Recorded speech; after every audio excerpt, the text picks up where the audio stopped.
বৃহস্পতিবার মধ্যরাত, তখন বাজে ঘড়ির কাঁটায় ভারতীয় সময় অনুযায়ী ঠিক রাত 1:15। সে সময় ভারতীয়দের স্বপ্নভঙ্গ হলো প্যারিসে। প্যারিস অলিম্পিকের আমরা বলছি, প্যারিস অলিম্পিকের কথা। প্যারিস অলিম্পিকে জ্যাভলিন নিক্ষেপে সোনার সম্ভাবনা জয়ী যে নীরজ চোপড়া ছিলেন, তিনি কিন্তু সোনা জিততে পারেন। তিনি রূপো জিতে সন্তুষ্ট থাকতে বাধ্য হলেন। তার কারণ, তার থেকে অনেক বেশি দূরে জ্যাভলিন নিক্ষেপ করে সোনা জিতে নিয়েছেন পাকিস্তানের একজন নাদিম বলে জ্যাভলিন থ্রোয়ার। এই নাদিম, যার নাম আরশাদ নাদিম, তিনি কিন্তু ছুঁড়েছেন 92.97 মিটার। আর আমাদের Neeraj Chopra career best 89.58 metre ছুঁড়েও তিনি কিন্তু স্বপ্ন সম্ভাবনার দোরগোড়া থেকে ফিরে এলেন। তার কারণ, নীরজ চোপড়া 5টি থ্রোতে তিনি বাতিল হয়ে যান। একটি মাত্র থ্রো তার সঠিকভাবে পৌঁছায় নির্দিষ্ট লক্ষ্যপথে, এবং সেই থ্রোটির জন্য তিনি রূপো পেলেন।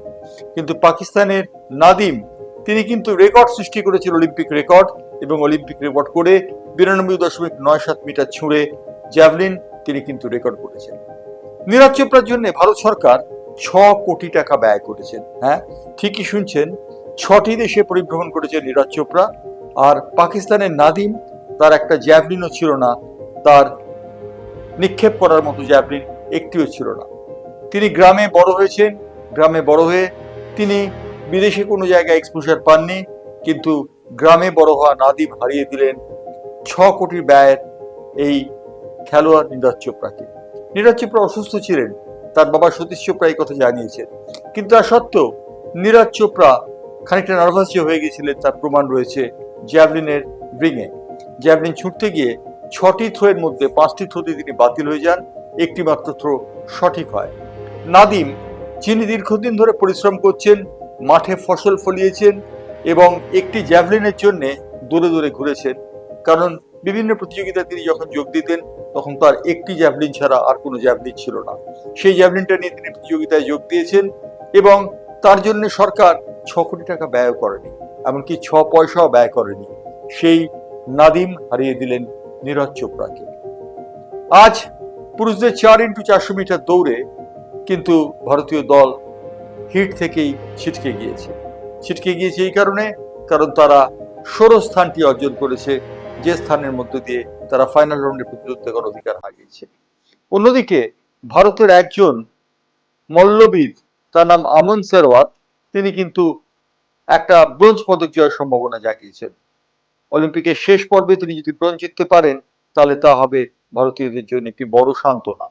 ভারতীয় দল ইতিমধ্যে 4টি ব্রোঞ্জ এবং একটি রূপো জিতে তারা পদক তালিকায় নিচের দিকেই অবস্থান করছে।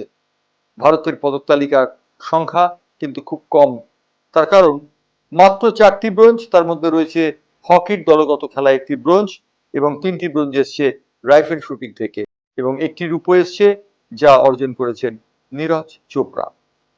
ভারতীয় দল শেষ পর্বে কি করে তার দিকে সবার নজর থাকবে। প্যারিস অলিম্পিক প্রায় শেষ হয়ে এলো। সমাপ্তি লগ্নে ভারতের ফ্ল্যাগ বেয়ারের দায়িত্ব দেওয়া হচ্ছে দুজনকে, হকির গোলকিপার সৃজেশ এবং মনু ভাকারকে। কারণ মনু ভাকার এবারের অলিম্পিকে 2টি ব্রোঞ্জ জিতেছে।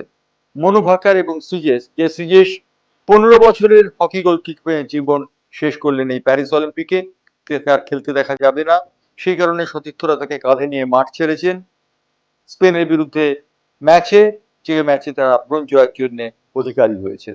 আসলে সৃজেশ এবং মনু ভাকের, তারা পতাকা বহন করবেন।